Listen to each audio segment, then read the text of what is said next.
to you. Hello and welcome to Tiffany Talks. Okay, so this is going to be a talk show, a brand. I came up with this for you, okay? I wanted you to share your stories. I wanted you to hear the stories of other miraculous, transformative journeys and how healing is a process. Okay, healing is a process. And the thing about the journey is embracing the journey, sharing your journey, embracing your journey, coming out of that cave and sharing your story. So that is the whole purpose and meaning behind Tiffany Talks. I want to hear everyone's story all around the globe, all around the world. I want to hear and talk about our economy. I want to hear about that relationship that you got out of. Okay, I want to hear about how, you went from a 9 to 5 to that big booming business, or you just decided to, sacrifice that 9 to 5 and get into starting your own business. I want to hear all the stories, motherhood, childhood, trauma, transformation. That is what I created this show for. Now, why not share my own story? Right? So I was like, okay, Tiffany, how about you share a little bit about your story? So I'm going to tell you a little bit about who I am and a little bit about my story. Where do I start? Okay. So my name is Tiffany. I was born and raised in Philadelphia, Pennsylvania. Yes, born and raised in Philadelphia, in West Philadelphia. Later, North Philly did adopt me. Okay, I spent a lot of years, probably almost close to 15, 20 years in North Philly. So I was in West Philly just for a little bit. I graduated from Overbrook High School. Okay, and when I was born in South Philly. I kind of lived in every part of the city, okay? But I was born in South Philly in the projects. My mother and father were drug addicts, okay? They were not able to take care of us, so they sent us to North Carolina to live with our aunts. And I moved to North Carolina for about 5 years. I think I lived down there about 4 or 5 years. I was like in kindergarten, first grade, so I was very little. Okay, I begged my mom to come back to home. I wanted to go back home. I wanted to come back to my family. I wanted to come back to Philly after a short while. But during my time in North Carolina, that structure really built me into who the woman that I am today. Now, that is a lot. You are really developed between your time and your birth to around 9 or 10 years of age. Is really when you build the foundation of who you are. And that's what kind of built my foundation, was there. We was very religious. We always went to church. My aunts and them were very strict. Okay, they did not play, all right? Y'all know how those Southern women are. That's South Philly. I don't know, you could be from South Philly. But anyway, you know how those Southern women are. They are very strict. They don't play any games, right?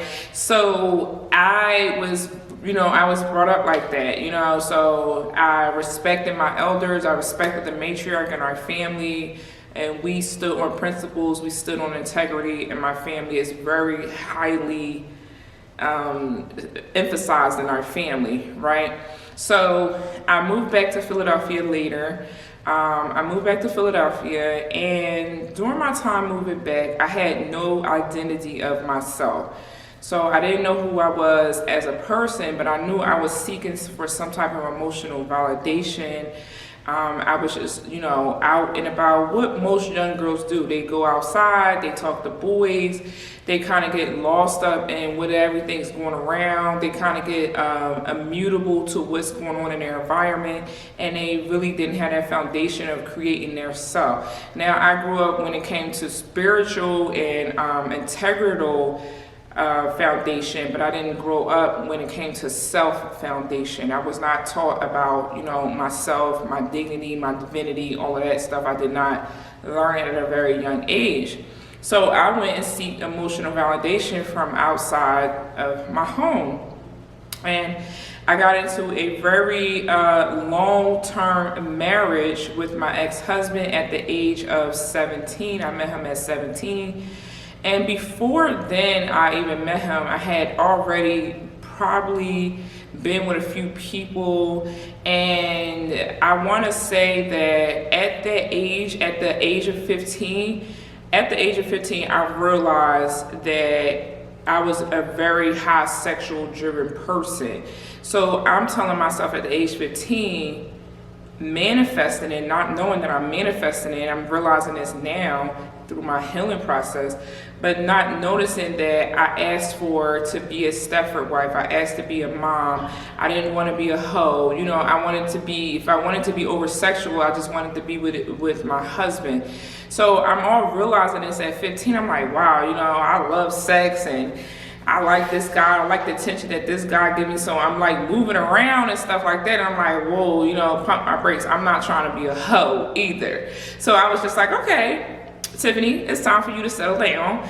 So I got on this first train smoking, okay? And to explain to you where some of the manipulation and the control come from at such a young age, when we are saying what it is that we want and not what we need. And so at the time, I got with my ex-husband, not to say that I didn't love him or what I thought that love was that I was giving him or what I was receiving from him, but I got with him at a very young age, at 17. I had my first child at 19. I moved out shortly after, so I left a home of being the oldest of 5, okay? I was the oldest of 5 children. I helped my mom take care of my siblings because, you know, she was on drugs. I come from poverty. So to speak, you know, I come from, you know, no home ownerships, not really too many college graduates. When it came to my immediate family, they just wasn't, like, my dad worked all his life and he retired. My mom never worked and my dad took care of her. So I didn't know anything about finances. I didn't know anything about love. I'm blind to all of this, right? And I'm just thinking that I know what I know because the ego is going to tell me this feels good. So I got into this relationship. It was fine the first 2 years, but then when I got pregnant, that's when everything started changing, and there was a lot of arguing, and literally, y'all, I would pack my things every month. I would pack my bags, and I would literally be moving and then be coming back the next week after he apologized. I would be coming back the next week after he apologized. I would be coming right back to the house. So that was a cycle that I was sitting in for 24 years. Till I finally decided 5 years ago that I want to change in my life. And when I tell you the cycle of disrespect, the cycle of arguing, the cycle of mental and emotional abuse, and it wasn't just him, and you know, I played a hand in it as well too. I believe we all should take accountability in our journey and the part that we played in the role that we played in it as well. And speaking of that, me and my daughter, we was just actually talking about sympathetic and being empathetic, the difference between the two. And so I'm more sympathetic, she's more empathetic. But anywho, so, you know, I look at my role I played in it as well too, and I sympathize. I feel like both of us needed inner child healing. We both, you know, needed to grow, and that's kind of where the relationship kind of went at. So 5 years ago, I was still married, and I was looking at the relationship. I was looking at my life, period. I was really checking everyone around me and my connection with everybody and my relationship with everybody. And I was asking, how is this relationship serving me? Am I growing, or is this relationship creating stagnation in my life? And as I began to do that, God began to shift my life and throw tower moments in my life that were, you know, still to this day, mind-blowing to me, that I'm even still, you know, sitting here with a sane mind and heart, right? So I began my journey to self, and I started out again in the ego. And the ego was like, oh, well, Tiffany, you got the husband, you got the family, you got the house. I had a big house, I had the family, my house was decorated, everything was fine and nice, so what I thought. But later realized that I was living in an illusion.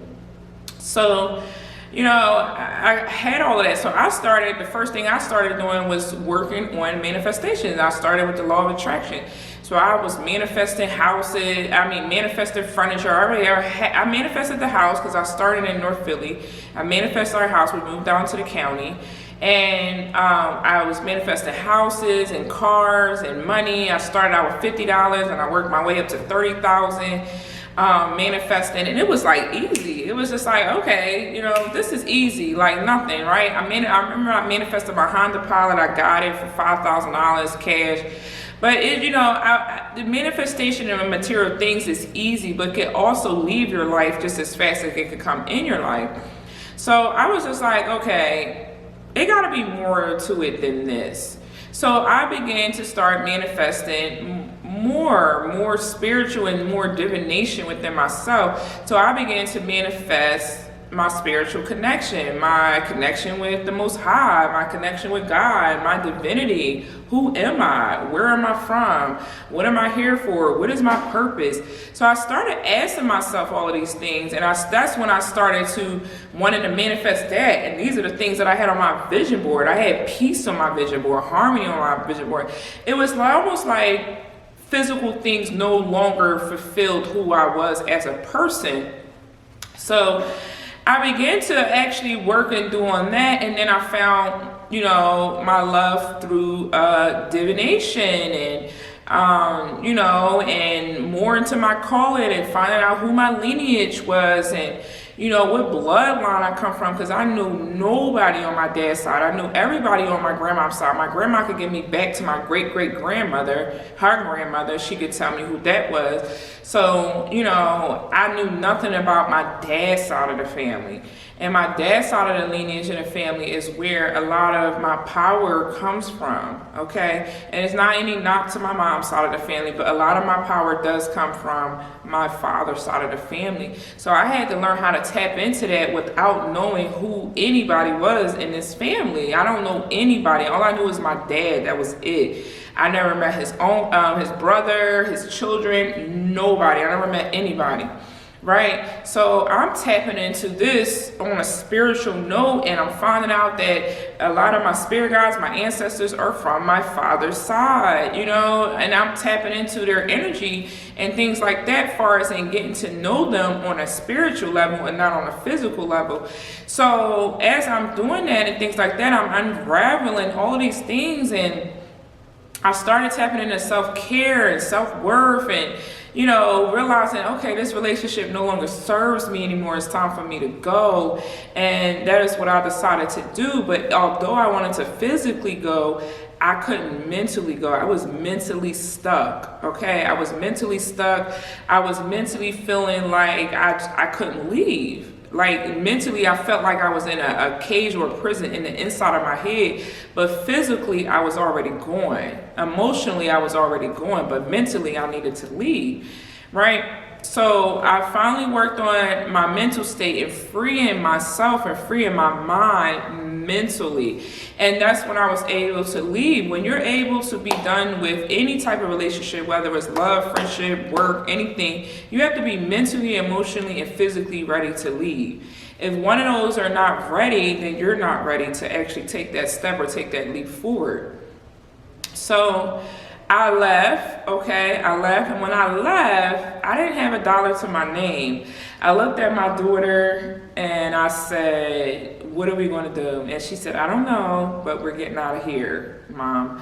Right? And at the time that I left, I really just, and I looked over and I said that a lot of me just had a lot of faith in God. I just had a lot of faith in the Most High.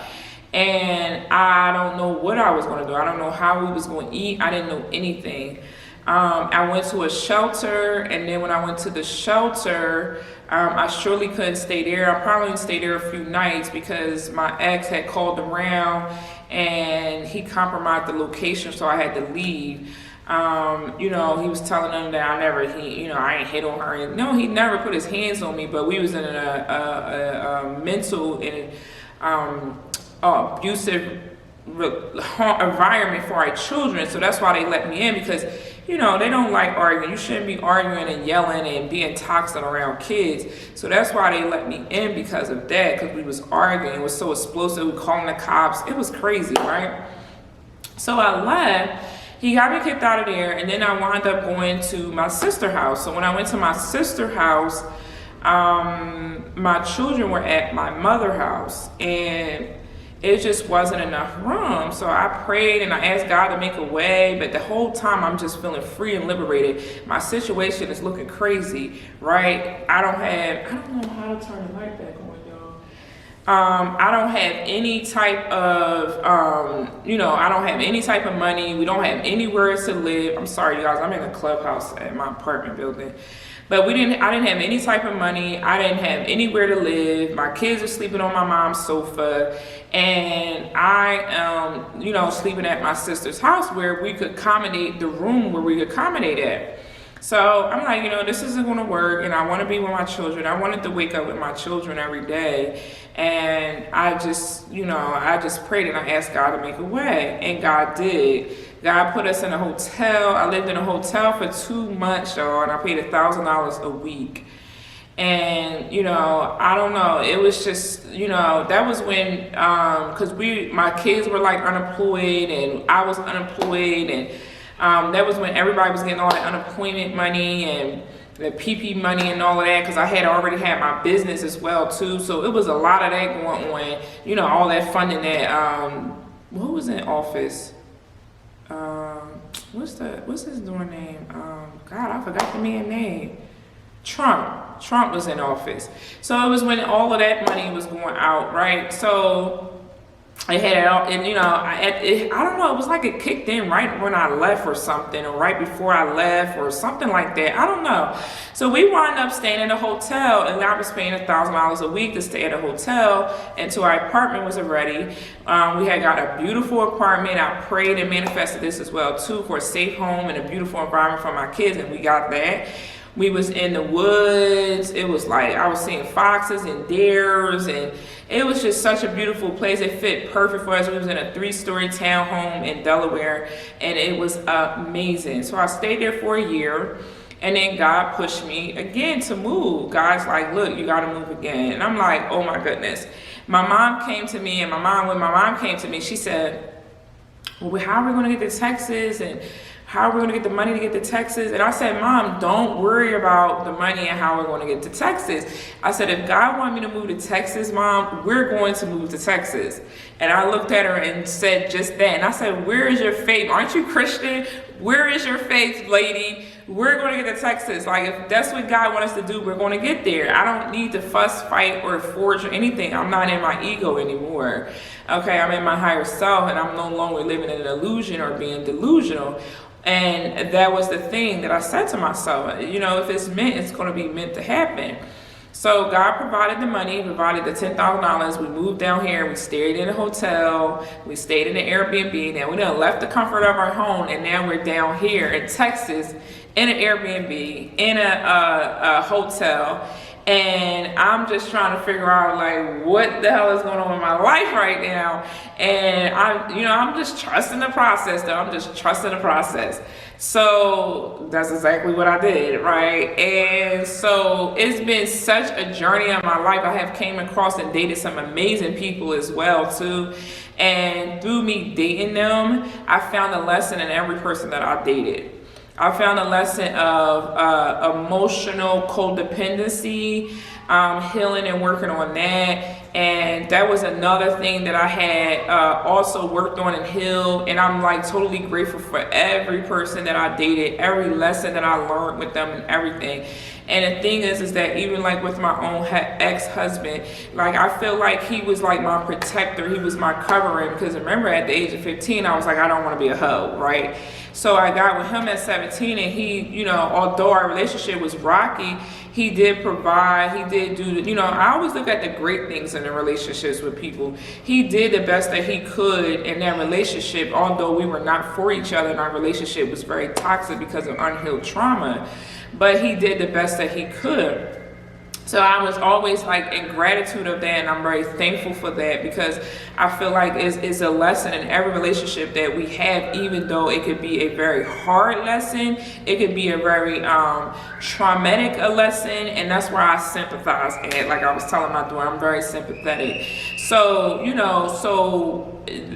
every relationship that I got into, it was always something that I learned from that.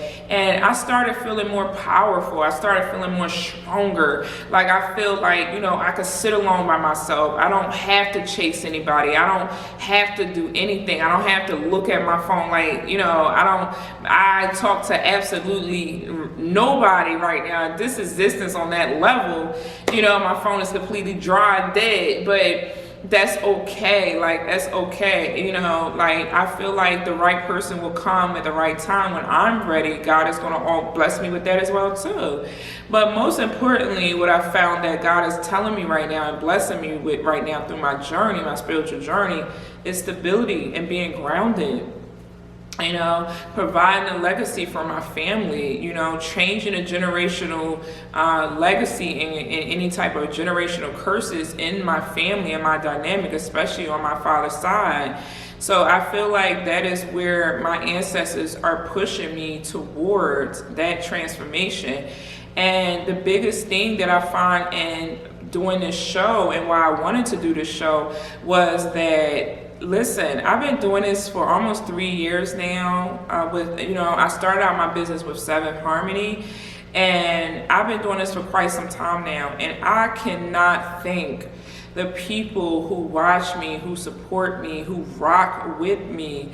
And we get on live and we talk and we learn from each other and we heal. And I'm hearing these women's stories. I'm hearing men's stories as well too, not just the women, and how men are being, able to sit with me and be vulnerable and tell their actual story. So I'm hearing all of this, and that is what is healing for me. That is what me walking in my purpose means to me. So it's like, I couldn't trade that for anything. It does not feel like a job. It feels like home to me. It feels like this is what I'm supposed to be doing.